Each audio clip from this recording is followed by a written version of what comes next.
नमस्कार, एक बार फिर से आप सभी के सामने उपस्थित हूँ मैं एक इम्पॉर्टेंट टॉपिक के साथ, जिसमें हम बात करेंगे रामसर स्थलों की। अभी भारत में दो नए जो रामसर स्थल है रामसर सूची में शामिल किए गए हैं। रामसर स्थल का उनको दर्जा दिया गया है। तो ये कौन कौन से स्थल हैं, कहाँ के हैं, रामसर स्थल किसे कहते हैं, इंपॉर्टेंट क्यों हो जाते हैं और कैसे रामसर स्थल आपके डिसाइड किए जाते हैं कि अब इसको रामसर स्थल की सूची में हमें रखना है। इन सारी चीजों पर हम डिटेल एनालिसिस करेंगे। इंपॉर्टेंट है, वीडियो एंड तक जरूर देखिएगा। साथ ही साथ अब हम ये भी देखेंगे कि इस टॉपिक से रिलेटेड पहले आपका कोई क्वेश्चन क्या पूछा गया एग्जाम में, तो बिल्कुल यहाँ से आपके क्वेश्चन पूछे जाते हैं। यूपीएससी हमेशा इन चीजों पर नजर गड़ा कर रखता है कि कुछ नया आए तो यहाँ पर पूछा जाए। ठीक है, तो चलिए शुरुआत कर लेते हैं वीडियो की। लेकिन इससे पहले सूचना कि यहाँ पर आपके लिए ऑफर एक्सटेंड किया गया था 7 जून, यानी कि सिर्फ आज तक के लिए ऑफर है। जो भी बच्चे इसमें चाहते हैं इनरोल हो सकते हैं। यहाँ पर हाल ही में बिहार के नागी पक्षी अभ्यारण्य और नकटी पक्षी अभ्यारण्य, दो पक्षी अभ्यारण्य है, इनको रामसर स्थल की सूची में रखा गया है और दोनों ही ये बिहार के जमुई जिले में स्थित है। कहां पर है? जमुई में। ठीक है, याद रखिएगा, बिहार के जमुई जिले में स्थित है। दोनों ही कहां पर है? जमुई जिले में स्थित है, बिहार के। अब बात कर लेते हैं प्रीवियस ईयर इसमें क्वेश्चन क्या पूछा गया है आपका। देखिए 2014 यूपीएससी पेपर में आपका एक क्वेश्चन आया था, यदि अंतरराष्ट्रीय महत्व के एक आर्द्र भूमि को मॉन्ट्रेक्स रिकॉर्ड के अंतर्गत लाया जाता है तो इसका अर्थ क्या होता है? क्या होता है मॉन्ट्रेक्स रिकॉर्ड? आज ये भी मैं यहाँ पर आपके लिए क्लियर करूंगी। स्टेटमेंट पढ़ लेते हैं। मानवीय हस्तक्षेप के परिणाम स्वरूप आर्द्र भूमि के परिस्थितिक स्वरूप में परिवर्तन हुआ है, हो रहा है या होने की संभावना है। एक तो इसको ये देखने के लिए मैट्रिक्स जो आपके रिकॉर्ड होते हैं, मॉन्ट्रेक्स रिकॉर्ड, उसमें रखा जाता है। दूसरा है, जिस देश में आर्द्र भूमि स्थित है उसे आर्द्र भूमि के किनारे से 5 किलोमीटर के भीतर किसी भी मानवीय गतिविधि को प्रतिबंधित करने के लिए एक कानून बनाना चाहिए। यह आ जाता है आपके मॉन्ट्रेक्स रिकॉर्ड में। दूसरा, आर्द्र भूमि का अस्तित्व इसके आसपास रहने वाले कुछ समुदायों की संस्कृति, प्रथाओं एवं परंपरा पर निर्भर करता है और इसके लिए वहां की संस्कृति विविधता को नष्ट नहीं किया जाना चाहिए। और अंत में है, इसे विश्व विरासत स्थल का दर्जा दिया गया है। देखिए, जब रामसर स्थल घोषित किए जाने वाले होते हैं तो उससे पहले आपके मॉन्ट्रेक्स रिकॉर्ड में कुछ दिन तक उन साइट्स को रखा जाता है, देखा जाता है, परिवर्तन देखा जाता है, क्या चीजें हैं, एंड देन उसके बाद डिक्लेयर कर दी जाती है ये। तो जब ये क्वेश्चन अभी आपके सामने आया है, शायद अभी इसका आप आंसर नहीं दे पाओ, लेकिन जब हम मॉन्ट्रेक्स रिकॉर्ड पढ़ेंगे आगे जहां पर मैं क्लियर करूंगी तो आप इसका आंसर मुझे दोगे कमेंट बॉक्स में, जरूर से जरूर देना, भूलना नहीं, आपकी प्रैक्टिस होती रहेगी इससे। ठीक है, तो इस क्वेश्चन का आंसर मुझे मिलना चाहिए लास्ट में। ओके, चलिए आ जाते हैं प्रमुख बिंदु। देखिए, भारत में यदि मैं बात करूं तो अब तक कितने रामसर जो स्थलों की संख्या है हो गई है, टोटल हो गई है आपकी 82। पहले कितने थे? 80 थे, दोनों जुड़ गए 82 हो गए हैं। ठीक, इसके साथ ही भारत रामसर स्थलों की संख्या के मामले में वैश्विक स्तर पर पूरे वर्ल्ड में 3rd प्लेस पे आ गया है। अब बात हो जाती है, यदि भारत तीसरे स्थान पर है तो पहले और दूसरे स्थान पर कौन है? तो पहले स्थान पर आपका यूनाइटेड किंगडम है और दूसरे स्थान पर आपका मैक्सिको है। देखिए, यूनाइटेड किंगडम में टोटल आपके 175 रामसर स्थल हैं और यही मैक्सिको की बात करें तो यहाँ पर 144 रामसर स्थल आपके देखने को मिलते हैं। भारत और चाइना दोनों संयुक्त रूप से आपके क्या है, 3rd प्लेस पर आ चुके हैं। दोनों में ही 82 रामसर स्थल हो गए हैं। ठीक है, याद रहेगा ना आपको, पहले स्थान पर 175 साइट्स के साथ यूनाइटेड किंगडम, 2nd प्लेस पर मैक्सिको 144 साइट्स के साथ, 3rd में दो कंट्रीज आ जाती हैं आपकी, China and India with 82 Ramsar स्थल। ठीक है, चलिए अब आगे बात कर लेते हैं इसमें नए जोड़े गए स्थलों के बारे में। आपका नागी पक्षी अभ्यारण्य और नकटी पक्षी अभ्यारण्य। देखिए, यहाँ पर आपको दिखाई देगा, ये है आपका नागी पक्षी अभ्यारण्य, ये है आपका नकटी पक्षी अभ्यारण्य, दोनों ही जमुई जिले में स्थित हैं, बिहार के। आगे बात कर लेते हैं इनके स्पेसिफिकेशन के बारे में। देखिए, ये बिहार के जमुई जिले में है, 200 हेक्टेयर का ये आर्द्र भूमि क्षेत्र है। यहाँ पर आर्द्र भूमि नागी बांध के निर्माण के जो फलस्वरूप है यहाँ पर बनी हुई है, नागी बांध है, इस वजह से वहां पर आर्द्र भूमि है। ठीक, ये अक्टूबर से अप्रैल तक सर्दियों के मौसम में प्रवासी पक्षियों के लिए एक प्रमुख स्थान होता है रहने का। इसे वर्ष 1984 में पक्षी अभ्यारण्य घोषित किया गया था। तो आपसे यहाँ पर क्वेश्चन बनने की संभावना पूरी हो जाती है, आपके पूछ सकता है, टोटल संख्या पूछ लेगा, किन किन को इसमें ऐड किया गया है, कहाँ के हैं, कौन से राज्य के हैं, ये भी आपसे पूछ सकता है। स्टेटमेंट वाइज पूछेगा, अच्छी तरह से पूछेगा, ठीक है। जैसे अभी आपने पीछे देखा था स्टेटमेंट किस अकॉर्डिंग थी उसकी, उसी अकॉर्डिंग आपसे यहाँ पर क्वेश्चन बन सकता है। तो इसको बहुत अच्छे से पढ़िएगा, याद रखिएगा। इसके साथ ही इसके जो सन होते हैं वो भी महत्वपूर्ण हो जाते हैं। वैसे सनों पर ज्यादा यूपीएससी नहीं जाता, लेकिन पीसीएस में पूछा जाता है। पीसीएस में आपके सन ला करके रख देंगे, फैक्चुअल चीजें वहां पर इंपॉर्टेंट हो जाती हैं। तो इसलिए फैक्ट भी याद रखना है कि इसे वर्ष 1984 में पक्षी अभयारण्य घोषित किया गया था, ठीक है।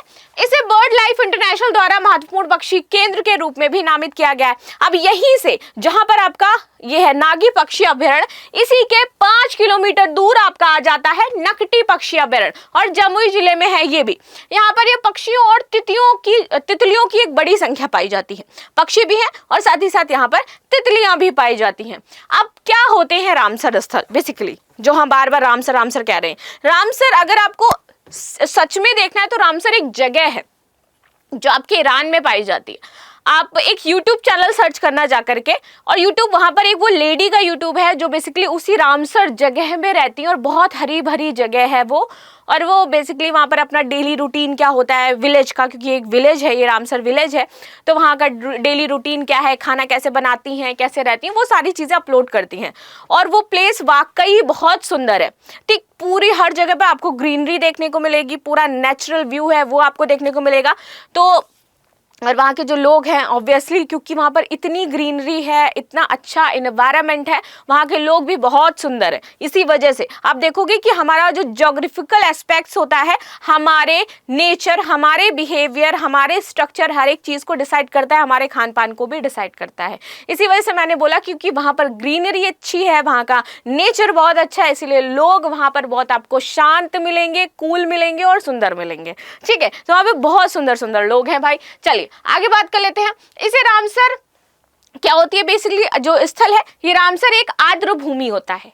आर्द्र भूमि कैसी आपको देखने को मिले, जैसे ये नदी है, इसके किनारे की जो आपको भूमि देखने को मिलेगी, मान लीजिए नदी बह रही है, ठीक है, इसके किनारे जो भी आपको भूमि देखने को मिलेगी ये आर्द्र भूमि होगी, यानी कि इसमें आर्द्रता रहेगी, गीलापन रहेगा, नमी रहेगी, उसी को हम आर्द्र भूमि कहते हैं, ठीक। इसे रामसर अभी समय के तहत अंतरराष्ट्रीय महत्व के लिए नामित किया जाता है। रामसर स्थल में शामिल होने के लिए रामसर कन्वेंशन द्वारा परिभाषित निम्नलिखित 9 मानदंडों में से कम एक को पूरा करना होगा, तब वह रामसर स्थल बन जाएगा। रही बात जो मैं चैनल बता रही थी, सर्च करोगे रामसर विलेज तो वो चैनल भी आ जाएगा, देख लेना।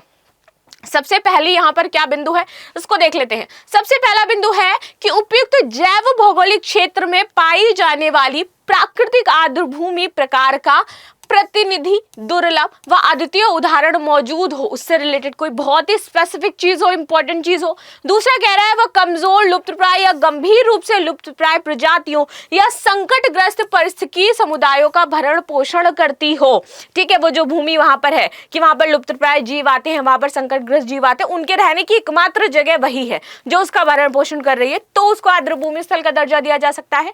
तीसरा कह रहा है वह किसी विशेष जैव भौगोलिक क्षेत्र की जैव विविधता को बनाए रखने के लिए महत्वपूर्ण पौधे और या पशु प्रजातियों की आबादी का भरण पोषण कर रही हो।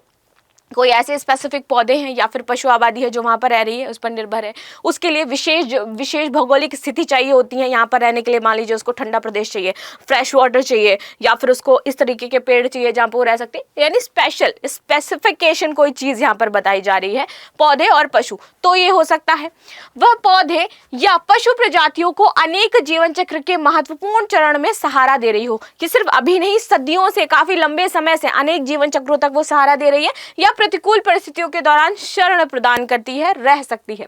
आगे बात करें, वह नियमित रूप से 20,000 या उससे अधिक जलीय पक्षियों को आश्रय, रहने का स्थल दे रही हो। वह नियमित रूप से जल पक्षी की एक प्रजाति या उप प्रजाति की आबादी का 1% का भरण पोषण कर रही हो, जो वहां पर है उसका ये दिया गया है आपको। जल पक्षी की एक प्रजाति, उप प्रजाति का 1% का भरण पोषण करती होनी चाहिए वह साइट जो है आपकी।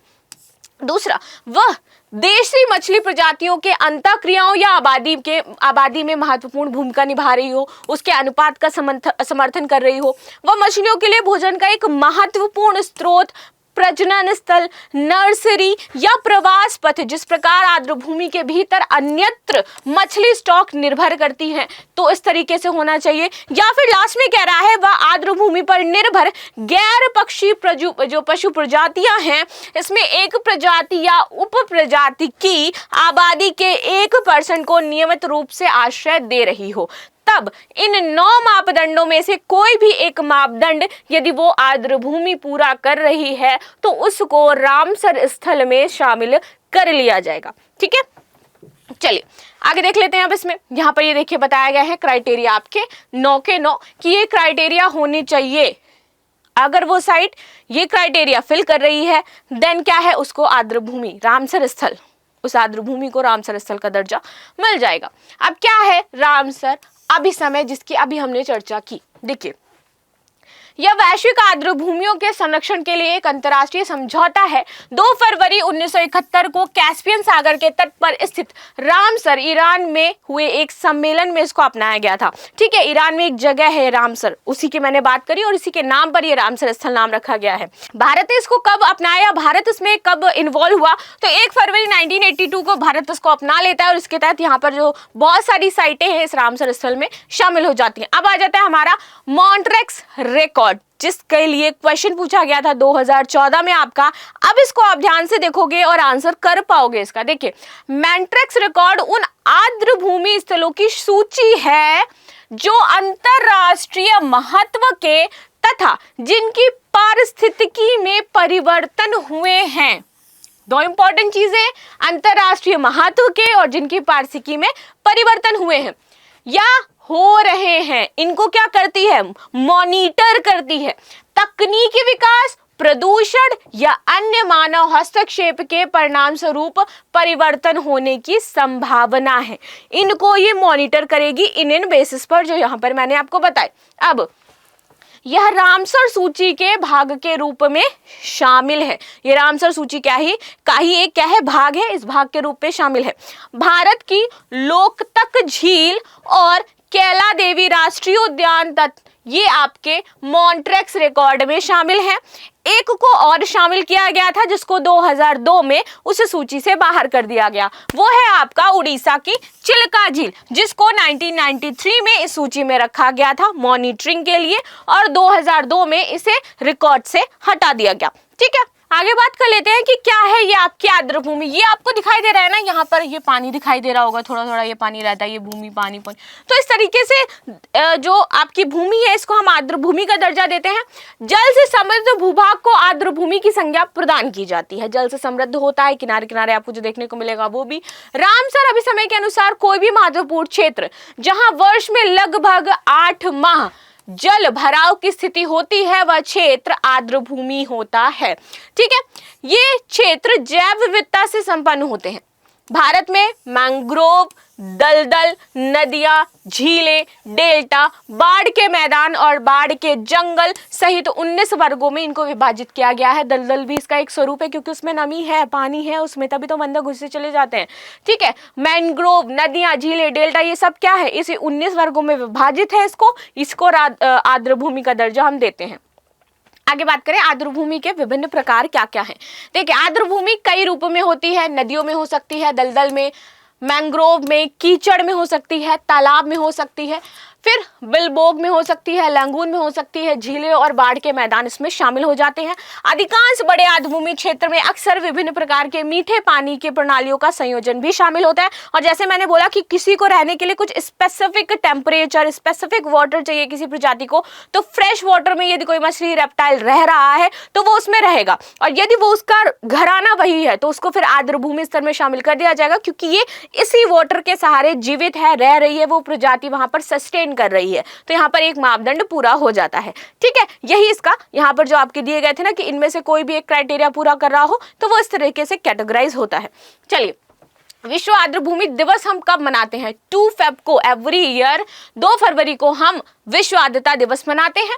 विश्व आर्द्रता दिवस 2024 की बात करें तो इसकी थीम थी वेटलैंड्स एंड ह्यूमन वेलबींग। ठीक है, इस बार की थीम रखी गई थी। लास्ट में क्वेश्चन है आपके लिए, आंसर जरूर करके जाना, और साथ ही साथ जो सबसे पहला क्वेश्चन मैंने आपसे पूछा था वो भी बता करके जाना। और अगर कोई बिहार से है जहां पर इन क्षेत्रों में नकटी झील के पास आसपास कहीं रह रहा है, बिहार से है, तो वो जरूर कमेंट करना कैसा लग रहा है भाई। आपके यहाँ के दो जो आर्द्रभूमि क्षेत्र से वो रामसर स्थल में बन गया, ऑफकोर्स अब वो डेवलप होंगे, आपके लिए थोड़े से रेस्ट्रिक्शंस बढ़ जाएंगे रामसर स्थल के अकॉर्डिंग कि आपको कुछ दूरी तक आपको आना जाना मना हो जाएगा, संरक्षण किया जाएगा, मानवीय हस्तक्षेप वैसे भी मना होता है, अगर आर्द्रभूमि स्थल है तो भी वहां पर अब और भी ज्यादा मना हो जाएगा। ठीक है, तो बाकी आपकी क्या राय है, किस तरीके से हमें अपनी प्रकृति को संरक्षित करना चाहिए, क्योंकि हाल ही में देखिए कितनी आग जलने की घटनाएं देखने को मिलती हैं, बहुत सारी प्रॉब्लम्स क्रिएट हो ही रही हैं। तो आप सभी सुझाव दें कि और इन सारी चीज़ों को कैसे हम डेवलप कर सकते हैं, क्योंकि अभी हमने एनवायरनमेंट डे भी मनाया है। चलिए लास्ट में क्वेश्चन क्या है कि रामसर कन्वेंशन 1971 के अनुसार वेटलैंड्स के लिए निम्नलिखित कथनों पर विचार कीजिए। पहला स्टेटमेंट है आर्द्रभूमि वे भौगोलिक स्थान है जो या तो मौसमी रूप से या पूरी तरीके से पानी से ढके रहते हैं।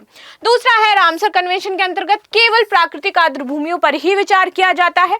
इसमें समुद्री मौसम के ऐसे क्षेत्र भी शामिल हो सकते हैं जिनकी गहराई कमजोर के समय 6 मीटर से अधिक नहीं होती है।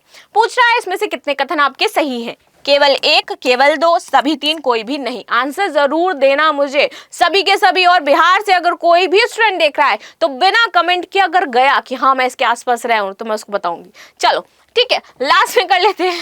भाई कैसे बताऊंगी, मैं आके मार तो सकती नहीं हूँ, बट फिर भी आपका दायित्व तो बनता है, जिम्मेदारी बनती है यार।